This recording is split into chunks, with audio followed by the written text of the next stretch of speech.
નમસ્કાર, આપ જોઈ રહ્યા છો મંતવ્ય ન્યૂઝ અને ગુજરાત એટ 10 સાથે હું અંકિતા। નજર કરીએ મહત્વપૂર્ણ સમાચારો પર। રાજ્યભરમાં ઓપરેશન મ્યુલ હન્ટ હેઠળ કડક કાર્યવાહી હાથ ધરવામાં આવી છે। નવસારી અને પાટણ જિલ્લામાં કરોડો રૂપિયાના સાયબર ફ્રોડનો પર્દાફાશ થયો છે।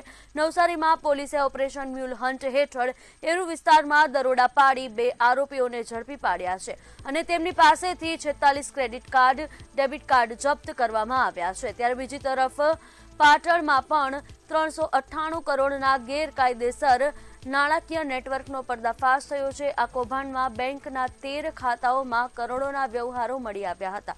સમગ્ર મામલે પોલીસે માસ્ટરમાઇન્ડ સહિત 20 લોકો સામે ફરિયાદ નોંધી છે, જેમાંથી 14 શખ્સોની અટકાયત કરવામાં આવી છે। સામાન્ય નાગરિકોના બેંક ખાતા અને દસ્તાવેજનો દુરુપયોગ કરીને આંતરરાજ્ય કૌભાંડ ચલાવવામાં આવતું હોવાનું સામે આવ્યું છે।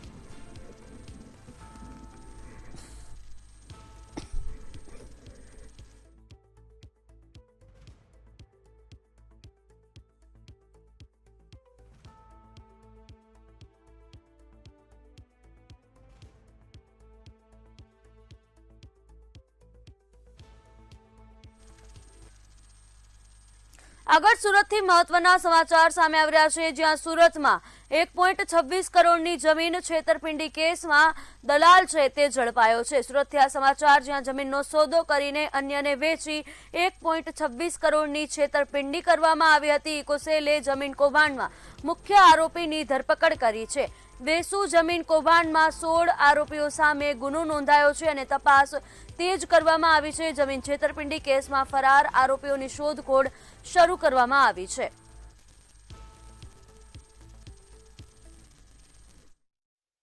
શ્રી સંજય ભાવવાલાએ પોતે જમીન ખરીદી અને એ જમીન ખરીદી પેટે 1,26,00,000 રૂપિયા આરોપીઓને આપી દીધા હતા અને આ પૈસા આપ્યા બાદ પણ આરોપીઓએ આ જમીન અન્ય લોકોના નામે સાટાખત કરી અને વેચાણ કરી દીધેલી હતી। જે અનુસંધાને ફરિયાદીએ સમગ્ર હકીકત જણાવતા ફરિયાદીની ફરિયાદ દાખલ કરી ગુનાની તપાસ ચાલુ કરવામાં આવેલ અને આ ગુનાના કામે જે આરોપીએ પોતે દલાલ તરીકેની પોતાની ભૂમિકા જેમાં ભજવી હતી એ આરોપીની ધરપકડ કરવામાં આવેલ છે।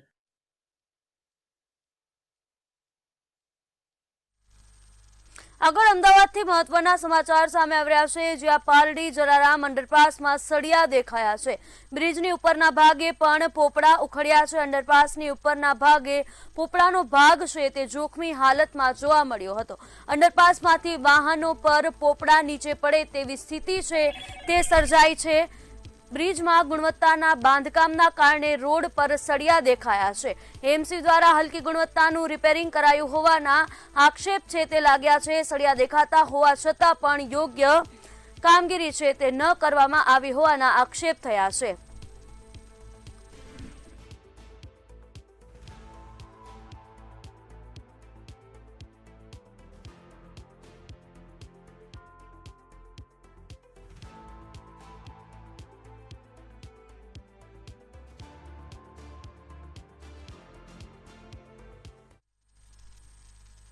આગળ જામનગરથી મહત્વના સમાચાર સામે આવી રહ્યા છે, જ્યાં ધ્રોલ નગરપાલિકાની ઘોર બેદરકારી છે તે સામે આવી છે। અનેક જર્જરિત ઇમારતો છતાં કોઈ કામગીરી ન કરાઈ હોવાના આક્ષેપ થયા છે। મેમણ ચોકમાં કાપડ બજારમાં ફાયર સેફટીનો અભાવ છે તે જોવા મળ્યો છે। આગ લાગે અને જાનહાનિ થાય તો તેના માટે જવાબદાર કોણ રહેશે? વિપક્ષે સત્તાધીશો અને અધિકારીઓ સામે આક્ષેપ કર્યા છે। ચીફ ઓફિસરની મીઠી નજર હેઠળ કાપડ બજાર રામ ભરોસે હોય તેવા આક્ષેપો થયા છે।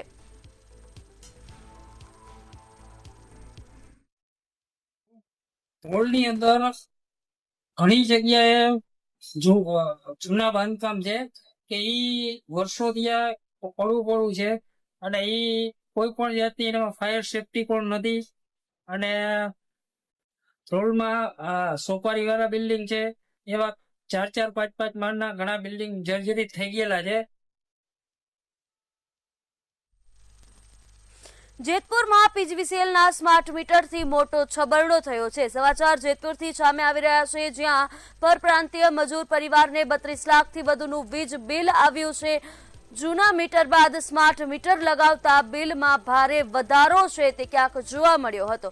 ગ્રાહક દીપિકા રાઠોડના મોબાઈલમાં મોટું બિલ જોઈ ચિંતા છે તે વધી છે. પરિવાર દ્વારા જૂનું મીટર પાછું લગાવવાની માંગ ઉઠી છે.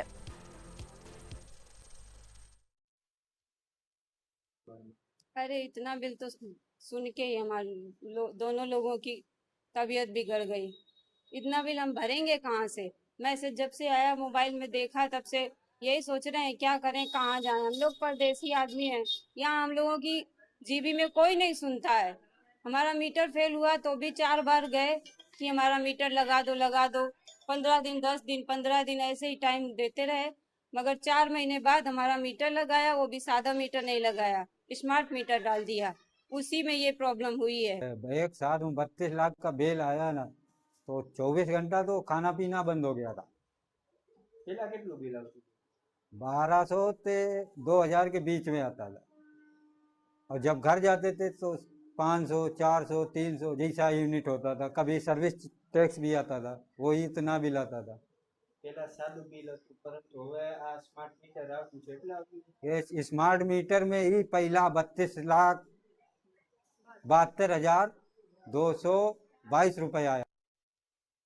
આગળ ભાવનગરથી મહત્વના સમાચાર સામે આવી રહ્યા છે, જ્યાં હાઈકોર્ટ રોડ પર મોટો ટ્રાફિક જામ સર્જાયો હતો. ભાવનગરથી સમાચાર, જેમાં રૂપમ ચોકથી હલુરિયા ચોક સુધી વાહનોની કતારો લાગી હતી. હાઈકોર્ટ રોડ પર મોટાભાગના બુક સ્ટોલ આવેલા છે, જેને પગલે સ્ટેશનરીની ખરીદી માટે લોકોની ભારે ભીડ જામી હતી. ટ્રાફિક જામ સર્જાતા સિટી બસો પણ અટવાઈ હતી. ઘટનાને પગલે ટ્રાફિક પોલીસ સ્થળે પહોંચી હતી. પોલીસ દ્વારા જામ દૂર કરવાના પ્રયાસો છે તે હાથ ધરવામાં આવ્યા હતા.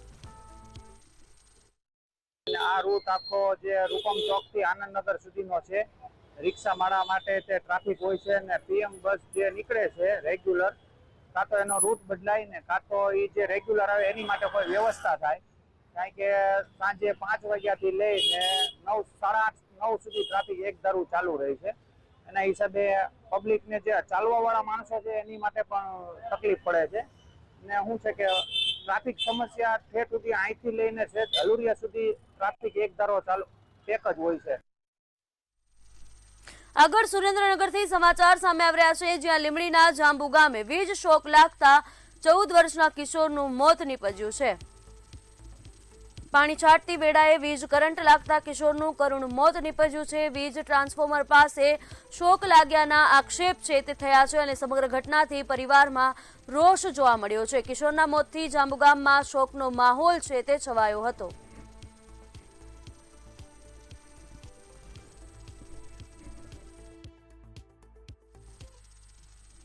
વડાપ્રધાન તરીકે નરેન્દ્ર મોદીના 12 વર્ષ પૂર્ણ થતા ગુજરાતના મુખ્યમંત્રી ભૂપેન્દ્ર પટેલે તેમને અભિનંદન પાઠવ્યા છે. તેમણે જણાવ્યું કે આ 12 વર્ષ અતૂટ સેવા, સુશાસન અને ગરીબ કલ્યાણની અવિરત યાત્રાના સાક્ષી રહ્યા છે. મુખ્યમંત્રીએ કહ્યું કે સૌનો સાથ, સૌનો વિકાસ, સૌનો વિશ્વાસ અને સૌનો પ્રયાસના મંત્ર દ્વારા દેશના કરોડો લોકોના જીવનમાં સકારાત્મક પરિવર્તન આવ્યું છે. સામાન્ય કાર્યકરથી મુખ્યમંત્રી આજે વડાપ્રધાન તરીકે દેશ સેવામાં સમર્પિત રહેલા નરેન્દ્ર મોદીની આ યાત્રા સૌ માટે ગૌરવની બાબત હોવાનું તેમણે ઉમેર્યું હતું.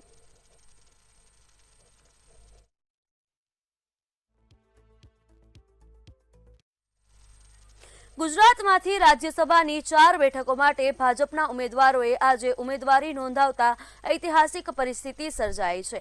ભાજપના નેતાઓએ દાવો કર્યો છે કે ગુજરાત રાજ્યની સ્થાપના બાદ પ્રથમ વખત રાજ્યસભામાં ભાજપના 11 સભ્યોનું પ્રતિનિધિત્વ થશે, જે કોંગ્રેસ મુક્ત ગુજરાત તરફનું મહત્વનું પગલું છે. उम्मीदवार का चयन राष्ट्रीय नेतृत्व ने किया है. तहे दिल से देश के यशस्वी प्रधानमंत्री माननीय मोदी जी का, राष्ट्रीय अध्यक्ष नितिन नवीन जी का, केंद्रीय गृह एवं सहकारिता मंत्री अमित भाई शाह का, साथ में गुजरात के मुख्यमंत्री माननीय भूपेंद्र पटेल जी का, नायब मुख्यमंत्री माननीय हर्ष भाई का मैं आभार व्यक्त करता हूं, जिन्होंने एक पाया के कार्यकर्ता 4 उम्मीदवारों का चयन किया है. રાજ્યસભાના સભ્યનું નામાંકન દાખલ થઈ રહ્યું છે. હું ચારેય અમારા ઉમેદવારો છે જે ભાવિ રાજ્યસભાના સભ્યો છે. એમ કહું તો પણ ખોટું નથી, રાજ્યસભાના સભ્ય બની ગયા છે એવું કોઈ કેવું તો પણ પત્રકારોની વચ્ચે મને એવું લાગે છે કે ખોટું નથી. એવા અમારા ચારેય રાજ્યસભાના સભ્યો ભાગશાળી છે. દેશનું યશસ્વી નેતૃત્વ 12 વર્ષ એ સફળતાના 12 વર્ષ, વિકાસના 12 વર્ષ, વિકાસના, વિશ્વાસના અને જનકલ્યાણના 12 વર્ષ. જનતા પાર્ટી કેન્દ્રીય ચૂંટણી સમિતિ દ્વારા ગુજરાત રાજ્યમાંથી રાજ્યસભાના સાંસદના ઉમેદવાર તરીકે મારી જે પસંદગી કરવામાં આવી છે એ મારી વ્યક્તિગત સિદ્ધિ નથી, પરંતુ ગુજરાતની જનતાના આશાઓ આકાંક્ષાઓના પ્રતિનિધિ તરીકે થઈ છે. સામાન્ય નાના ગામમાંથી કાજલી ગામમાંથી આવેલા એક કાર્યકર્તાને પાર્ટી આજે રાજ્યસભાના સાંસદ તરીકે ઉમેદવાર તરીકે મને ઘોષિત કર્યો છે. આ મારા માટે સ્વાભાવિક રૂપે ગૌરવની ક્ષણ છે, પણ ભારતીય જનતા પાર્ટીના એવા હજારો અને લાખો કાર્યકર્તાઓ માટે પણ આ એક ગૌરવની ક્ષણ. જેમણે પોતાનું સમગ્ર જીવન સમર્પિત કર્યું છે એવા રાષ્ટ્રીય અધ્યક્ષ નીતિન નવીનજી અને સાચા અર્થમાં જેઓ શ્રી ચાણક્ય સાબિત થયા છે ગુજરાતમાં હતા ત્યારે પણ અને આજે પણ સમગ્ર દેશમાં અમિતભાઈ શાહજી જે તેઓ શ્રી અમારા ગુજરાતના પ્રમુખ શ્રી જગદીશભાઈ વિશ્વકર્માજી, અમારા મુખ્યમંત્રી શ્રી ભૂપેન્દ્રભાઈ, નાયબ મુખ્યમંત્રી શ્રી હર્ષભાઈ અને સંગઠન બઢે ચલો સુપથ પર બઢે ચલો એ વાક્યને જેને ચરિતાર્થ કર્યું છે એવા આદરણીય શ્રી રત્નાકરજી અને સમગ્ર સંગઠનનો આ તબક્કે હું હૃદયથી આભાર માનું છું. સમગ્ર ટીમ દ્વારા જે આજે એક છેવાડાના માનવી, છેવાડાના જિલ્લાના, છેવાડાના ગામમાંથી એક સામાન્ય કાર્યકર્તાને રાજ્યસભાના નોમિનેટ માટે જ્યારે વિશ્વાસ મૂક્યો છે એ બદલ રાષ્ટ્રીય નેતૃત્વ તેમજ ગુજરાત પ્રદેશનું નેતૃત્વને કોટી કોટી વંદન કરું છું. નવા શૈક્ષણિક સત્રની શરૂઆત સાથે જ પાઠ્યપુસ્તકોની અછત અંગે પાઠ્યપુસ્તક મંડળના ચેરમેન મનુ પવારે સ્પષ્ટતા કરી છે. તેમણે જણાવ્યું કે હાઈકોર્ટમાં મામલો ચાલતા લગભગ 2.5 મહિનાનો વિલંબ થયો હતો, જેના કારણે પુસ્તકોના વિતરણ પર અસર પડી હતી. છે કે 1 થી 8 ધોરણના જેની સંખ્યા ખૂબ મોટી છે એ બાળકોને તો પાઠ્યપુસ્તકો ઓલરેડી મળી ગયા છે. સેલ્ફ ફાઇનાન્સ શાળાના બાળકો જે છે એને પણ ગુજરાતી મીડિયમના જેની સંખ્યા મોટી છે એને પણ પુસ્તકો મળી ગયા છે. બાકીનાનું જે ડિલે થઈ રહ્યું છે એના બાબતે મંડળ દ્વારા વૈકલ્પિક વ્યવસ્થા રૂપે આ તમામ પાઠ્યપુસ્તકો જે છે અમારી વેબસાઇટ ઉપર અમે અપલોડ કરેલા છે.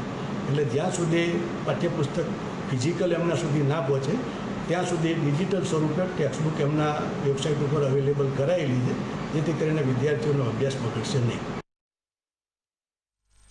અમદાવાદના સરખેજ વિસ્તારમાં મહિલાની હત્યાનો ચોંકાવનારો કેસ સામે આવ્યો છે. ફતેવાડી વિસ્તારમાં એક મકાનમાંથી મહિલાનો શંકાસ્પદ હાલતમાં મૃતદેહ મળી આવ્યો હતો. શરૂઆતમાં રહસ્યમય મૃત્યુ લાગતી ઘટનામાં પોસ્ટમોર્ટમ રિપોર્ટ બાદ હત્યાનો ખુલાસો થયો છે. પોલીસે ટેકનિકલ અને હ્યુમન ઇન્ટેલિજન્સના આધારે આરોપીની ધરપકડ કરી સમગ્ર ગુનાનો ભેદ ઉકેલી કાઢ્યો છે.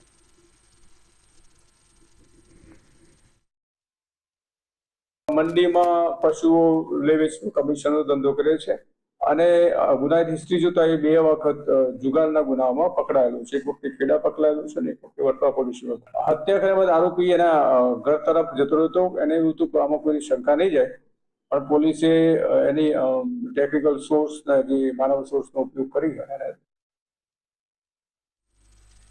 અમદાવાદના ધોળકામાં 300 રૂપિયાની લેતી દેતીમાં હત્યાનો ચોંકાવનારો બનાવ સામે આવ્યો છે. પોલીસને એક ઓરડી પાસેથી અજાણ્યા વ્યક્તિનો મૃતદેહ મળી આવ્યો હતો. સમગ્ર મામલે પોલીસ દ્વારા તપાસ હાથ ધરવામાં આવી હતી. પોલીસે ગણતરીના કલાકોમાં આરોપીની ધરપકડ કરી વધુ તપાસ હાથ ધરી છે. બનાવની જાણ કરનાર વ્યક્તિ જ આરોપી હોવાનો ખુલાસો થયો છે. ઓડીમાં હતા ત્યારે સામાન્ય ઝઘડો થયેલો હતો અને એમાં બોલાચાલી થતા જે આરોપી છે એમને વિક્ટીમને ધક્કો મારેલો હતો અને ધક્કો વાગતા જ એમને જે તીક્ષ્ણ હથિયાર વડે જે છરી પડી હતી એમનાથી ગળે હુમલો કરીને વિક્ટીમની મરણ નિપજાવેલી હતી. કાના દાયરામાં લીધા હતા અને પ્રાઇમા ફેસી જે માણસ ઉપર ડાઉટ હતો, જે ક્રાઇમ સીન જોઈને એમને પછી પૂછપરછના ટાઈમે ઇન્ટરોગેશન કરવામાં આવ્યું ત્યારે એમને કબૂલાત આપેલી હતી કે આ રીતે મર્ડર કરવામાં આવ્યું છે એમની દ્વારા. ધોળકાના દરબાર જીન વિસ્તારમાં થયેલ હત્યાનો ભેદ ધોળકા ટાઉન પોલીસે ગણતરીના કલાકોમાં જ ઉકેલી આરોપીને ઝડપી પાડ્યો છે. ઓરડીમાં રહેતા 33 વર્ષીય રાજપાલ હાસદાની ગળામાં તીક્ષ્ણ હથિયારના ઘા ઝીકી હત્યા કરવામાં આવી હતી, જેના પગલે પોલીસે ગુનો નોંધી સઘન તપાસ શરૂ કરી હતી. આશરે 30 વર્ષના છે અને બિહારથી બંને 4 તારીખે સાથે અહીંયા ધોળકા આવવા માટે નીકળ્યા હતા અને સવારે 7 જૂનના સવારે ત્યાં ઓડીમાં હતા ત્યારે સામાન્ય ઝઘડો થયેલો હતો અને એમાં બોલાચાલી થતા જે આરોપી છે એમને વિક્ટીમને ધક્કો મારેલો હતો અને ધક્કો વાગતા જ એમને જે તીક્ષ્ણ હથિયાર વડે જે છરી પડી હતી એમનાથી ગળે હુમલો કરીને વિક્ટીમની મરણ નિપજાવેલી હતી. અમદાવાદ એએમસી કમિશનરે અંડરપાસ બંધ અંગે સ્પષ્ટતા કરી છે કે ફક્ત ભારે વરસાદ અથવા કાદવ કીચડની સ્થિતિમાં જ અંડરપાસ બંધ રહેશે. આવી સ્થિતિમાં બૂમ બેરિયર લગાવી વાહનને રોકવામાં આવશે. ભૂતકાળમાં બનેલા અકસ્માતોને ધ્યાનમાં રાખીને આ નિર્ણય લેવાયો છે. એએમસીએ સ્પષ્ટ કર્યું છે કે નિયમોનો ભંગ કરીને અંદર પ્રવેશ કરનાર માટે કોર્પોરેશન જવાબદાર નહીં રહે. અગાઉના કિસ્સામાં પણ એવા બન્યું હતું કે આપણે બંધ કર્યા હોવા છતાં પણ કેટલા કેસમાં વાહનો અંદર જતા હતા, બसेस અંદર જતા હતા અને કેટલા કિસ્સામાં બૂમ બેરિયરને પણ નુકસાન પહોંચાડવામાં આવ્યું છે. એટલે એટલા માટે કોઈપણ રીતે આવા પ્રકારના કિસ્સાઓ ના બને એના માટે આ નોટિસ આપવામાં આવ્યું છે. વિસનગર નગરપાલિકાના નગરસેવક દીપક મોદીએ ટ્રેન નીચે આવી આપઘાત કરી લેતા ચકચાર મચી જવા પામી છે. ટ્રેનની અડફેટે આવતા જ નગરસેવકનો મૃતદેહ ક્ષત વિક્ષત હાલતમાં રેલવે ટ્રેક પાસે મળી આવ્યો હતો. બનાવની જાણ થતાં જ પોલીસે ઘટના સ્થળે પહોંચી તપાસ હાથ ધરી હતી. નગરસેવકે કયા કારણોસર આપઘાત કર્યો તે અંગે પોલીસ દ્વારા તપાસ હાથ ધરવામાં આવી છે. જાણવા મળેલું કે વિસનગરમાંથી જે રેલવે ટ્રેક પસાર થઈ રહ્યું છે એ રેલવે ટ્રેક ઉપર કોઈક કિસ્સાને ત્યાં આગળ આત્મહત્યા કરેલી છે. આ બાબતે જેવી અમને જાણ થઈ એવી ત્યાં સ્થળ ઉપર પ્રાથમિક તપાસ કરતા અમે જે વ્યક્તિ હતા એમની ઓળખ માટેનો પ્રયત્ન કરેલો. તો એમાં એવું જાણવા મળેલું કે એમણે આ પોતાનું માલિકીનું જે એક્ટિવા સ્કૂટર હતું એ એક્ટિવા સ્કૂટર સાઈડમાં મૂકી અને આવતી ટ્રેનમાં પડતી મૂકી આત્મહત્યા કરેલી હતી. એ સ્કૂટરનો જે નંબર હતો એ નંબર ઉપરથી અમે એમની ઓળખ કરેલી. ત્યાં અમને જાણવા મળેલું કે આ વિસનગર શહેરમાં જ રહેતા દીપકભાઈ મોદી નામનો વ્યક્તિ છે. સુરતના ખજોદ વિસ્તારમાં 500 વીઘા સરકારી જમીન પર બનાવાયેલ 96 ગેરકાયદેસર ઝીંગા તળાવો સામે તંત્ર કડક કાર્યવાહી હાથ ધરી છે. મીંડોળા નદી અને ખાડિયાઓના કુદરતી પ્રવાહોમાં અવરોધ ઊભો કરતા આ તળાવો ખાડીપૂરનું કારણ બનતા હોવાનું સામે આવ્યું છે. ચોમાસા પહેલા જ મશીનરીથી તમામ દબાણો દૂર કરવામાં આવશે. કેન્દ્રીય જળશક્તિ મંત્રી શ્રી સી આર પાટીલ સાહેબ અને કનુભાઈ દેસાઈ સાહેબ નાણામંત્રીશ્રીની ઉપસ્થિતિમાં એક મિટિંગ કરવામાં આવી હતી અને જેમાં આ તમામ ગેરકાયદે ઝીંગા તળાવોને દૂર કરવાની સૂચના આપવામાં આવી હતી. પણ હાલમાં જે ઇરિગેશન વિભાગ દ્વારા કામગીરી થઈ રહી છે તે ઘણી ધીમી કામગીરી થતી હોય. પાણી જો વરસાદનું પાણી ખાડીમાં વધારે આવે તો એ પાણી ખાડી થ્રુ દરિયામાં નહીં જાય અને ફરી એક વખત શહેરને ખાડીપૂરનો સામનો નહીં કરવો પડે તે માટે 2 દિવસ પહેલાં માનનીય ઇરિગેશન મંત્રી ઈશ્વરસિંહ પટેલ સાથે 84ના ધારાસભ્ય સંદીપ દેસાઈ સાથે અમે વિસ્તારની મુલાકાત લીધી હતી. અમદાવાદ ગ્રામ્ય એલસીબીએ બાવડાના આર પટેલ માર્કેટ સ્થિત જ્વેલર્સની દુકાનમાં થયેલ સોનાની વીંટી ચોરીનો ભેદ ઉકેલી મહિલા આરોપી પ્રવીણા ઉર્ફે ટીનીની ધરપકડ કરી છે. આરોપીએ ગ્રાહક બની સોનાની વીંટીઓ જોવાના બહાને કર્મચારીઓની નજર ચૂકવી ચોરી કરી હતી. સીસીટીવી ફૂટેજ અને ટેકનિકલ સર્વેલન્સના આધારે પોલીસે આરોપીને ઝડપી પાડી હતી. પૂછપરછ દરમિયાન તેણે ધ્રાંગધ્રા, વિજાપુર અને વિસનગરમાં પણ આવી જ ચોરીઓ કર્યાની કબૂલાત કરી હતી.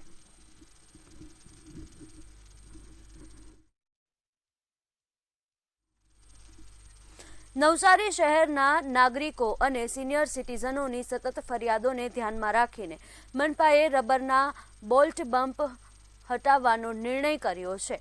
મેયરની સૂચના બાદ મનપા તંત્ર દ્વારા કાર્યવાહી શરૂ કરવામાં આવી છે. અશોક ધોરાજીયાની હાજરીમાં રબર બમ્પ દૂર કરવાની કામગીરીનો પ્રારંભ કરાયો હતો. શહેરમાં તબક્કાવાર તમામ રબર બમ્પ હટાવી તેના સ્થાને ડામરના બમ્પ બનાવવામાં આવશે. ટોપિંગ વાળા બમ્પ મૂકી દઈશું. આના ખીલા બહાર નીકળી જાય તો કોઈને નુકસાન થાય, ટાયર ફાટી જાય, કોઈ પડી જાય, વાગી જાય. એટલે આજે જાતે ઉભા રહીને મેં ઘણા વખતથી કહ્યું હતું નહોતું, એટલે આજે જાતે મેં એન્જિનિયરોને બોલાવીને કહ્યું છે કે આને હમણાં જ કાઢો અને ડામરનો બમ્પ તરત લગાવો ને એના પર વ્હાઇટ પટ્ટા પણ 1-2 દાડામાં લાગી જાય, જેથી કરીને કોઈને તકલીફ ન પડે. એટલા માટે બમ્પ હટાવીને ડામરના બમ્પ મુકાવીએ છીએ. શહેરની અંદર જ્યાં જ્યાં આવા રબર બોલ્ટના બમ્પ હશે એ બધા જ હટાવી લેવામાં આવશે અને વધારે ઊંચા કે સ્લોપ વગરના બમ્પ હશે તો એને તોડીને સ્લોપ સાથેના બમ્પ બનાવવામાં આવશે, જેથી કરીને કોઈનો અકસ્માત ન થાય. સુરત ગ્રામ્ય પોલીસે ડ્રગ્સના નેટવર્કને તોડવા માટે 7 અલગ અલગ ટીમો બનાવીને વિશેષ સ્ટ્રાઇક હાથ ધરી હતી. એસઓજી, એલસીબી તેમજ વિવિધ પોલીસ સ્ટેશનોની ટીમોએ સંયુક્ત કાર્યવાહી કરી કુલ 9 પેડલરોને ઝડપી પાડ્યા હતા અને 7 એનડીપીએસ ગુનાઓનો ભેદ ઉકેલ્યો હતો. વર્ષ 2026 દરમિયાન સુરત ગ્રામ્ય પોલીસે 29 એનડીપીએસ કેસોમાં 1559 કિલોથી વધુના નશીલા પદાર્થ અને ₹4.17 કરોડથી વધુનો મુદ્દામાલ ઝડપી પાડી નશાના કારોબાર સામે કડક વલણ અપનાવ્યું છે. ડ્રગ્સની બદીને નાબૂદ કરવા માટે જિલ્લા પોલીસ સતત સક્રિય છે. આ વર્ષની અંદર અત્યાર સુધીમાં 29 જેટલા એનડીપીએસના કેસો કરવામાં આવેલા. એની અંદર મોટાભાગના ક્વોલિટી કેસો છે. એમાં લાસ્ટ કેસ જે કરવામાં આવેલો એ આશરે 1,60,00,000નો મુદ્દામાલ હતો.